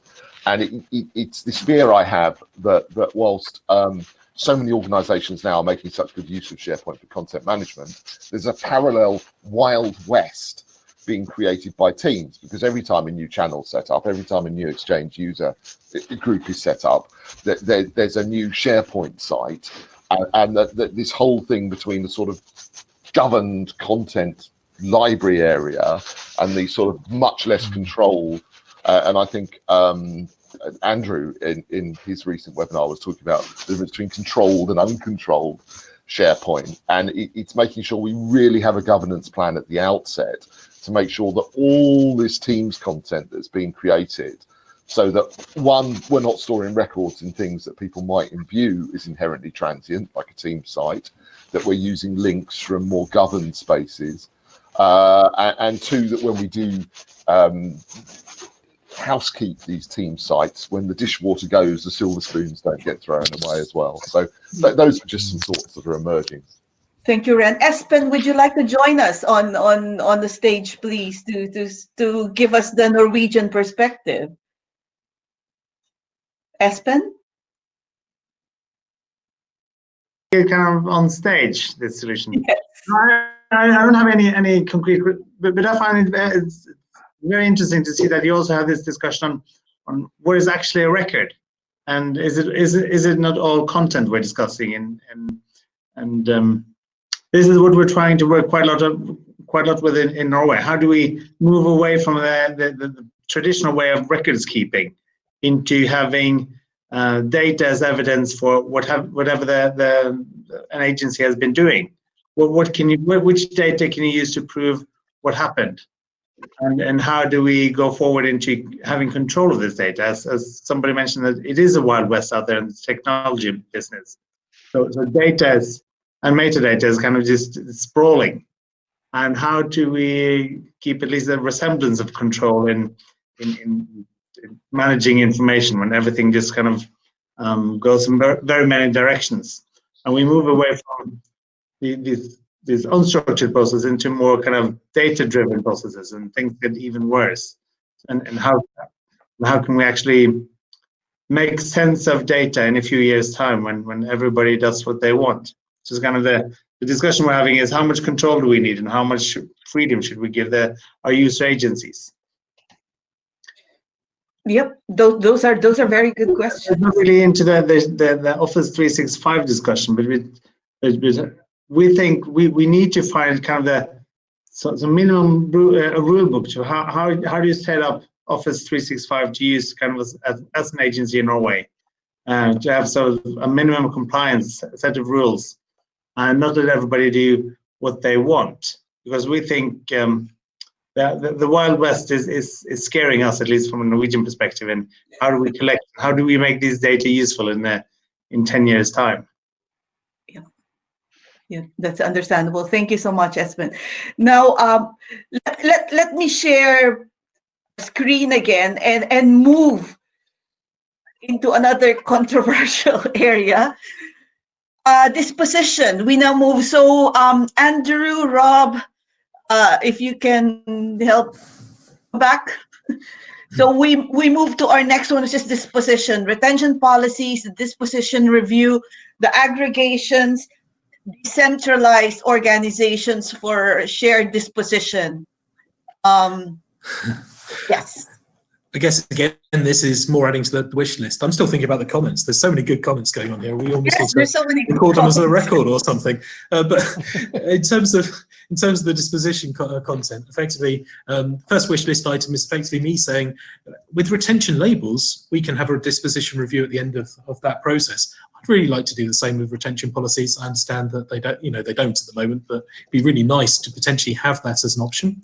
Second point I'm making there is, I personally feel it's quite challenging to work through the disposition screen, because if the majority of your content is, and hopefully all of your content, following the discussions in the chat, is actually being handled as a record, then effectively, if quite a lot of that is subject to review at the end of disposition, it's really quite difficult to handle things on an item by item basis. I'd quite like to have some way of grouping. I recognise you can filter by document library, for example, in the disposition section, but it'd be quite nice to have some form of way of handling things as an aggregation. For example, everything in this team, I'm going to, treat as handle in the same way because it's come to the end of the life cycle. And finally, I guess the third bullet point here is really talking about a concept that was sort of mentioned, I think, by Andrew earlier on in this discussion, and that's really the way that Microsoft 365 is sort of architectured lends itself very well for organizations that are centralized and work as almost a single body inside a single tenancy, and they can therefore manage things centrally, including shared disposition.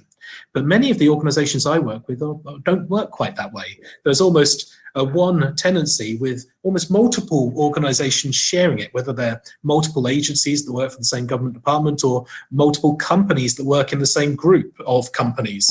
And they're sharing the tenancy, and of course they all want to be able to have separate disposition reviews. One university I was working with recently has the very same thing with their departments. Colleges are very separate entities legally and in almost all ways. They share a domain, share a tenancy, but each want to be able to have their own processes around review and not be able to see, not allow the people who have access to disposition reviews to basically be able to see each other's records, sort of clouding the picture.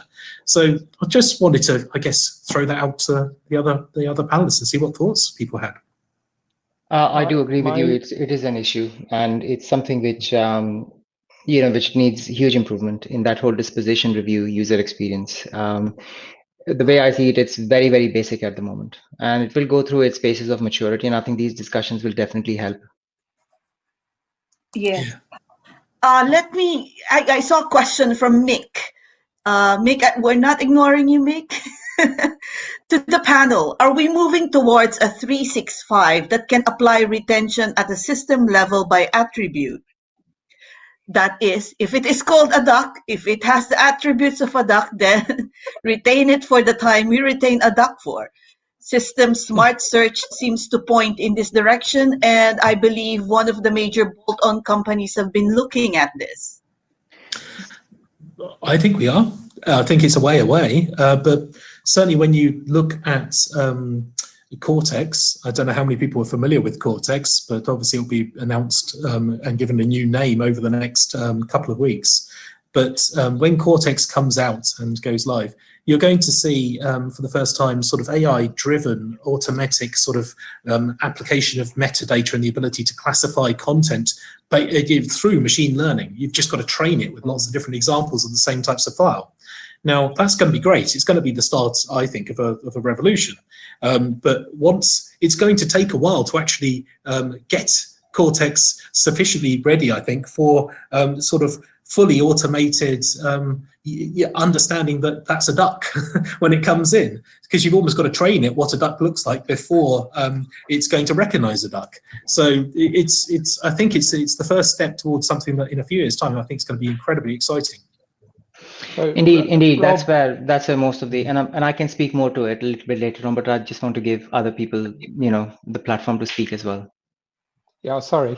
Just wanted to say quickly, I agree with you there. The topic cards in Project Cortex don't need to be trained. As I'm understanding, they just start to appear and connect the dots together. They do, and yeah. produce those topic cards automatically. So that's not the trainable classifier. That's just AI-driven stuff. With regard to disposition retention policies that just delete content at the end, you come across an interesting cultural issue here. Quite apart from the fact we've got no record of what's being destroyed, where we found that when we said to people, well, we'll destroy your content after 7 years, so you don't have to worry about it, they said, oh, could we just extend that a bit longer, please, because we may want to go back to it even longer than 7 years. So we found ourselves extending our retention policies from like 7 to 8 to 9. And, you know, it's like you get into this negotiation about how long do you really think that you want to be able to refer back to something that you worked on back in 2010, for example. It's already subject to a 7-year retention. Why do you want to keep it for longer? So you get this kind of interesting cringe effect of, you get the same with network file shares, where you say to people, can we delete the content on your network file shares? And they go, well, we might be able to, we'd rather you didn't, because we might want to use it some stage, just in case. So you end up keeping all of this stuff, all the rot, just in case. And so never forget in this whole process, the whole cultural, the whole change management, the whole issue of dealing with people and having to deal with their precious, in some cases, about the information that they think is important. Indeed, something which I mean, I don't know what the panel thinks about it, but I'm seeing that increasingly organizations are realizing that the whole scale of disposition review is so much that, and given the historic evidence suggests that when it comes to disposition reviews and the volumes, disposing information at volume and then making decision is rather difficult. So where I'm seeing a trend is that organizations are actually making bolder decisions of doing as much as automated disposition as possible, and keep the manual disposition or event dispositions to very specific scenarios where you have very controlled governance. So, you know, example, things like personnel records, you know, health records is where I see organizations have still chosen to kind of go with event. So when, you know, a retention trigger is associated with an event or an employee leaving the company, but things like project management, you know, even asset management type scenarios, people are increasingly saying that in 10, 20 years time, when these records and millions of files come up for disposition, we probably won't have the scale to actually decide whether to keep them or delete them. So we want to do the work up front and actually invest as much as possible in improving our preservation process, e-discovery process, and actually set them for automated disposition. I just wonder if I can interrupt just for a second. We're jumping on the stage here. A little while ago, Rob, you mentioned Cortex. I don't know what that is. Is there any chance IRMS could give us a link to more information about that? Yes, yeah, of course. Absolutely. I'd be happy to present on Cortex. In fact, I think I'm doing a presentation for the Ireland group actually in a week's time or so. And about a third of that presentation is going to be introducing Cortex. So okay. Happy to sort of share. Thanks, Rob. Cheers. Yeah, and I'll include a link to Project Cortex on this specific so we'll give you the context of that. Okay, let me just quickly go to scope and scalability. Okay, and this is our next topic. Rob, is this Rob? One of yours? Yeah, okay. So I guess this is just pointing out the scope. So I'd really like to see retention spread further. Specifically Stream. I was in conversation, I believe, with one of the people here in the chat today, yesterday about just the ability to actually apply retention to Stream. But it's not the only workload, really. There's other workloads out there that I think it'd be really useful just to keep spreading. Now, Microsoft's answer to this is going to be clear. You know, every 6 months or so, they keep adding further workloads in. So the scope and scale of retention is improving all the time. I just wish it would get to stream a little bit faster myself. The second bullet point here is just a technical point. I don't even know if it's still actually a technical thing, but last time I tested, when you're making a grouping of retention labels, you group them together in something called, you can either push them out everywhere across, an entire sort of all of SharePoint, for example, or you've got to push them out to specific areas inside your tenancy. And if you're pushing them out to specific areas, you almost group them together in something called a label policy. And last time I checked, and it might well have changed, there was a hard limit of 100 sites that could be associated with a label policy, making it a little bit frustrating because certainly for larger organizations, if you think about the number of teams that you're creating, and if you then think about the groupings of labels you might want to associate with those teams, 100 didn't go very far, and you often had to, the only workaround we found was effectively to create new label policies on the fly. So linked into an automated provisioning process as new SharePoint sites are created, it automatically noticed, oh, there's already 99 sites that are associated with this label policy. Let's spin up a new label policy and populate it with retention labels. So it makes it even more complicated when you're thinking about working at scale. But anyway, I guess the first bullet point here is probably more significant for almost everyone. And it's just a wish for me. I doubt there's much to discuss. I'm guessing everyone else is just going to say pretty much the same, but over to you. So I know for a fact that Microsoft has, I did a webinar a couple of weeks ago together with engineering, and they actually confirmed in that webinar, and this question again came up, that Stream is definitely on their roadmap. And currently, internally, they are tracking it for, somewhere around Q1 next year, but they haven't announced anything yet on that timeline, but it's definitely something they're working on. And one of the things also that's also going to happen with Stream's evolution is that Stream will actually in future become more embedded into Microsoft applications. So there will be a component of Stream. So rather than OneDrive, Teams, SharePoint, all storing videos in Stream platform, there will be a Stream component in the future cycle of Stream, is that they will be connected and there will be a Stream component available within OneDrive for Business, so that those Stream videos can be managed within OneDrive for Business using the Stream components. But that definitely is on the roadmap. And as with Stream, there is also work going on with Teams. So chats and channels, labeling capability in chats and channels is also being discussed.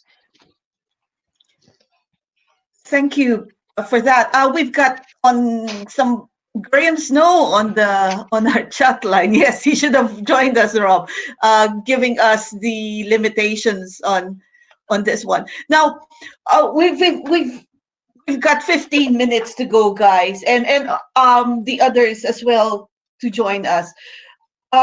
We'll do a debrief on this one,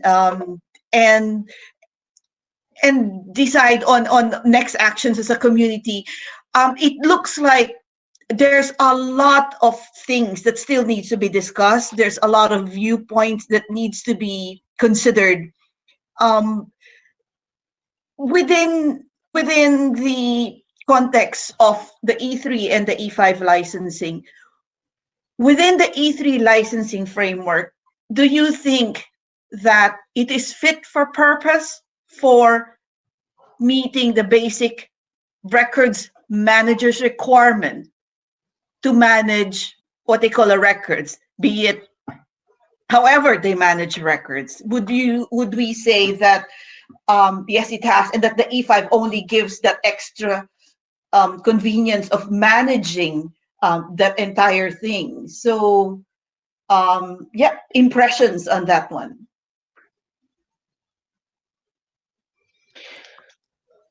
It's quite an incendiary question.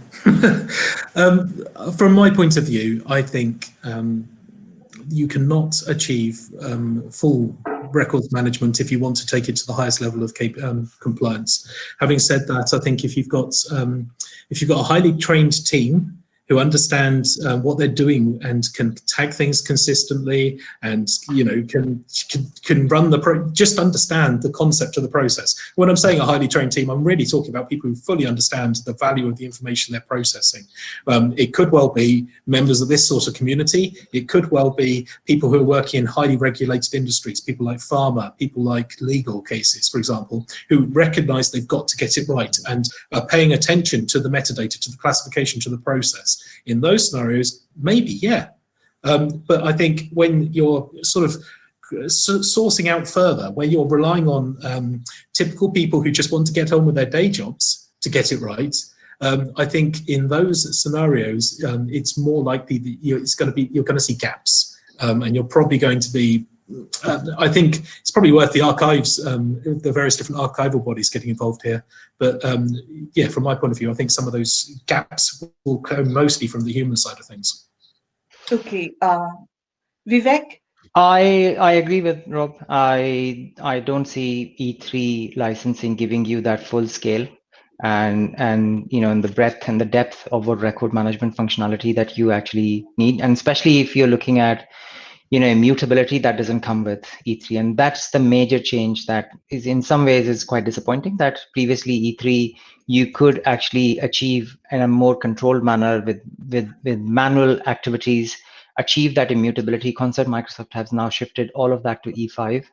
So I fully agree with you. I think E3 is very, very difficult to actually implement all of the record management principles. Can do it, but it makes it very difficult. Andrew? I agree with you. Yeah, I agree with Vivek. I think E3, the word manual is a good word that you use there. You could do it if you know what you're doing and you've got the manual capability, and you kind of hope that the people who come after you will continue what you've done in the sort of same consistent way, which doesn't often happen. But I think one of the other things that this sort of E3 to E5 and things like Project Cortex are throwing up is really, in some ways, challenging what we're talking about. What is a record? What is an aggregation? Are we in some ways stuck in the past with old ways of thinking about the way we manage records? And given the volume, the type of content that we're seeing now, the digital content, should we in fact let it go and start looking at AI-driven records management rather than the old manual ways of doing things, because that was how we've done it for a long time? Just Okay. a thought. Why don't we get the viewpoint from the people who will run after us? So, Pete, Nicki, Tony, to Pete. It's me just getting back. Okay. Yeah, this is a problem for us, and it's one of the several reasons we wanted to get involved in this group, and I don't know the answer. It looks like, from what we've read, that to carry out a lot of the records management plans that been agreed with the keeper, going back to the PRSA, it looks like somebody who's going to have an E5 license, and our worry is that they are very expensive. As I understand, you've got to pay for them every month, and who's going to get that license? Is it going to be somebody in information governance, or is it going to be somebody in the tech sector? Or is it going to be such a high-level officer of the authority that they're not going to have time to do records management, that they're going to be doing something else? So I don't know how that's going to work. The other issue, as I said right at the very start of this, is we're concerned where the procurement of the system isn't even in the authority itself. There's a large authority, like, for example, NHS or the Scottish Government, something like that, who then distribute the Office 365 solution, and maybe the E5 license stays in that procuring body, and so there's nobody in the authority that has any. If it's a small authority that has an E5 license, it's all at a higher level, and that makes things we're concerned that takes control so far away from the whole place, if you like, that could be a problem. But the answer is we don't know yet. We haven't seen how it's rolled out, but we're keeping an eye on it.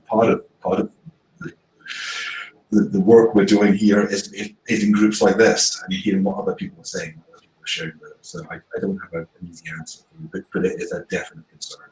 One of the other things, I know we're maybe going to do this again, which would be great if we did. One of the things I'll be interested in is something that's come up when we see these records management plans coming in from public authorities in Scotland. Some of them are saying, well, we've got a bolt on.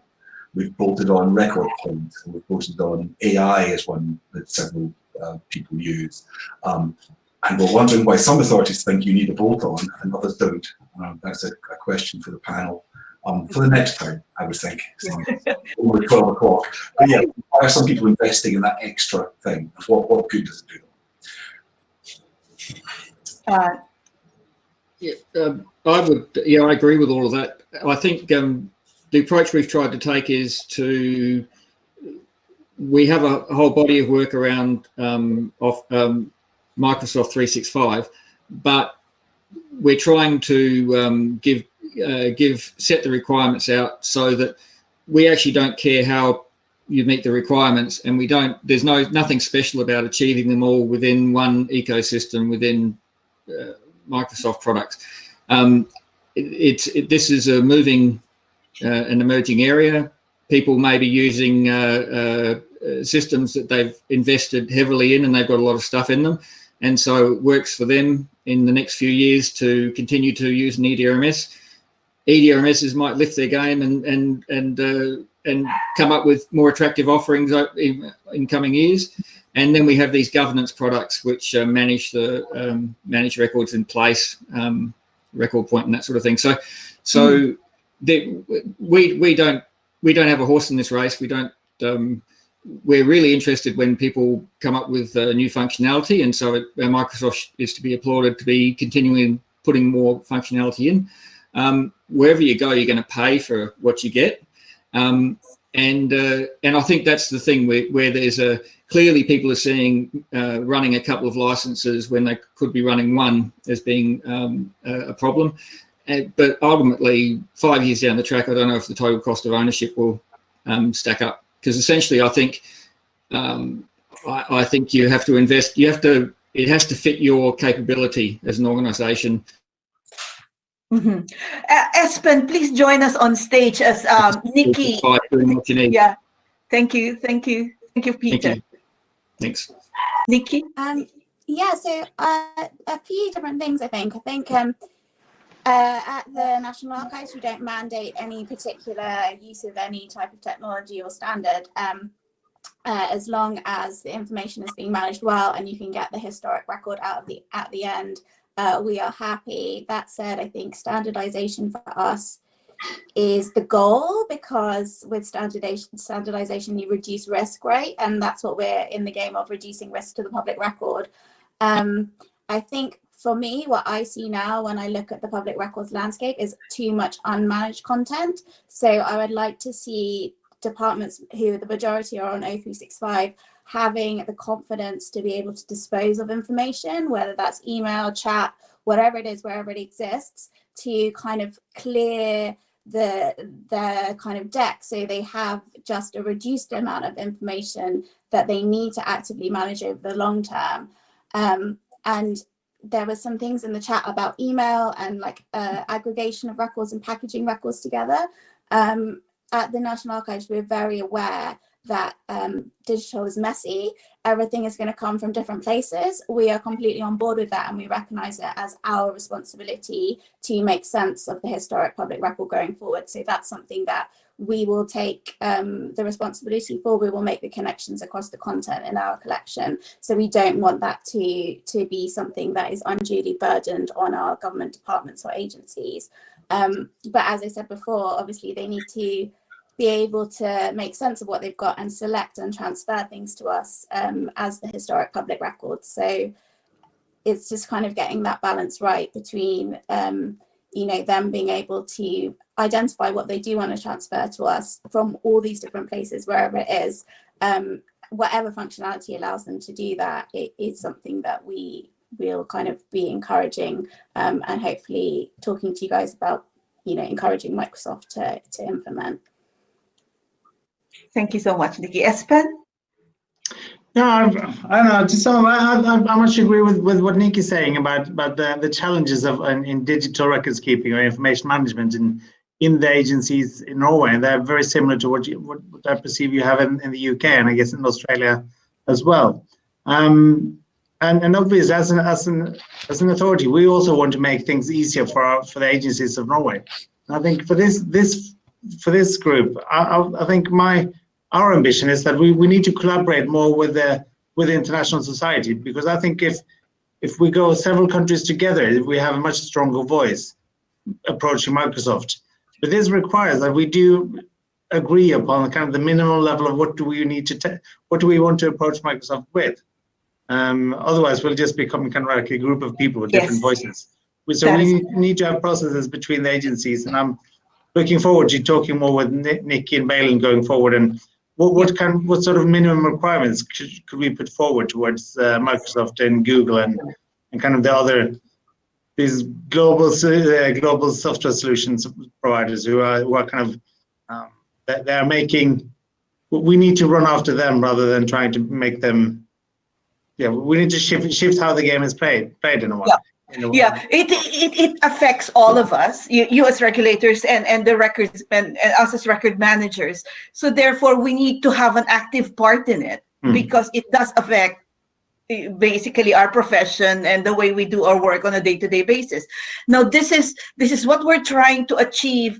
And this is just the first step into that. After this, we'll have a debrief on that, and we will pull that together.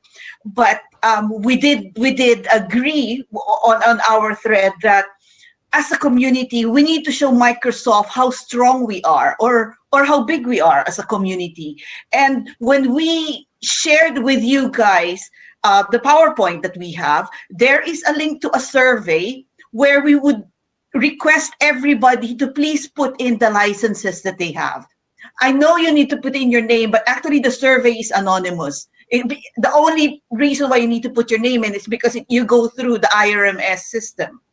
And with that, we will have a debrief. We'll have a debrief with everyone, with the speakers. I will organize a debrief so that we can agree on our next step forward, and we can share that with the community as well. There's tons of information that everybody is sharing with everybody, which is amazing. I did tell everybody 2 hours will go really quickly. And thank you so much, everyone. And let me give you back to Leming for our IRMS wrap up. Ren, I'll give back sorry, I was only waiting for. Are we just me now? Just me to close? Yes. Brilliant. Thank you everyone for joining. Thank you everyone for staying. Thank you, Maria. Thank you everyone. What a fantastic session. The only thing I want to just quickly say as a closing point is I've been scribbling down some thoughts on more roundtables. There's 3 emerging. One's on Cortex, artificial intelligence, algorithms, picking up on, I think it was James Lappin did a brilliant quote about records managers will be data scientists in the future, looking after the algorithms. So one on that. Second one on all the different ways to approach email management, in place versus not in place, looking obviously at Exchange, but also other email systems like Gmail, etc., that are used. And thirdly, something I picked up in the chat, which was about this whole debate still about, can Microsoft 365 be the total content management solution of the future, or should we look at Microsoft 365 with traditional EDRM systems, third-party tools? So those are the 3 big things I'm thinking of. That's it. Happy Friday. Thank you. Thank you, everyone. You will have the video. The system will automatically give you a link to the video. So everybody who registered, you will get an automatic link to the video to replay it. And then we will email you guys the PowerPoint for this one. Have a lovely weekend, everyone. Thank you. Bye. Bye.